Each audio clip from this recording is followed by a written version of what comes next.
اکثر قابل لوگ اپنے فن میں تو کمال پہ ہوتے ہیں، لیکن دیکھا گیا ہے کہ زندگی میں اکثر ناکام ہوتے ہیں۔ اس کی وجہ یہ ہوتی ہے وہ مثبت سوچ کو نہیں اپناتے۔ اس کا جو نقصان سب سے بڑا ہوتا ہے انہیں اپنی عملی زندگی میں ہوتا ہے۔ میرے ایک دوست تھے، ٹیکنیکل اسکل ان کے بڑے کمال، تو ہوتا یہ تھا کہ کبھی مجھے کوئی مشینری یا کوئی اس قسم کی چیز خریدنی ہوتی تو میں ان کو اپنے ساتھ لے جاتا، یار یہ بڑا قابل آدمی، یہ دیکھ کے بتا دے گا کہ یہ لینی چاہیے یا نہیں لینی، اس کی ویلیو کیا ہے، اس کی کوالٹی کیا ہے۔ ایک مرتبہ مجھے اس کے ساتھ جانا تھا ایک جگہ کچھ چیزیں دیکھنے کے لیے، میں اسے ساتھ لے گیا۔ اچھا، میں اس سے پہلے بتاؤں کہ وہ شخص زندگی میں انتہائی ناکام، اور مجھے سمجھ نہیں آتا تھا کہ اتنا قابل آدمی، اتنا ذہین آدمی، اتنا ٹیلنٹڈ آدمی عملی زندگی میں ناکام کیوں ہے؟ بھائی کیا وجہ ہے اس کی؟ کوئی تو وجہ ہوگی، یہ بات سمجھ نہیں آتی تھی۔ وہ ایک دن میرے ساتھ جب واپس آ رہا ہے تو راستے میں ایک گھر بن رہا تھا، میں نے گاڑی روکی، اتر کے وہ گھر کو دیکھنے لگا، بڑا خوبصورت گھر بنا رہا تھا، یہی جو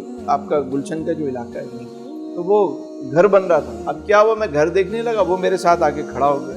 میں نے جب اچھے طریقے سے دیکھ لیا، اس کا ایلیویشن تیار ہو رہا تھا، پتہ نہیں کس کا گھر تھا، اللہ جانے، مجھے نہیں پتا، لیکن بہت ان دنوں میں بھی گھر بنا رہا تھا تو ذرا شوق ہوتا ہے بندے کو کہ ذرا دیکھے کیسا گھر ہے۔ تو واپس آ کے ہم دونوں گاڑی میں بیٹھے، میں نے کہا ماشاءاللہ یار کمال ہو گیا، کیا خوبصورت اس نے گھر بنایا، اللہ اس کو برتنا نصیب کر، دل سے بنایا، مجھے بڑا اچھا لگا دیکھ۔ تو اس نے ایک ایسا جواب دیا، وہ جواب سن کے مجھے بھی جواب مل گیا کہ یہ زندگی میں ناکام کیوں۔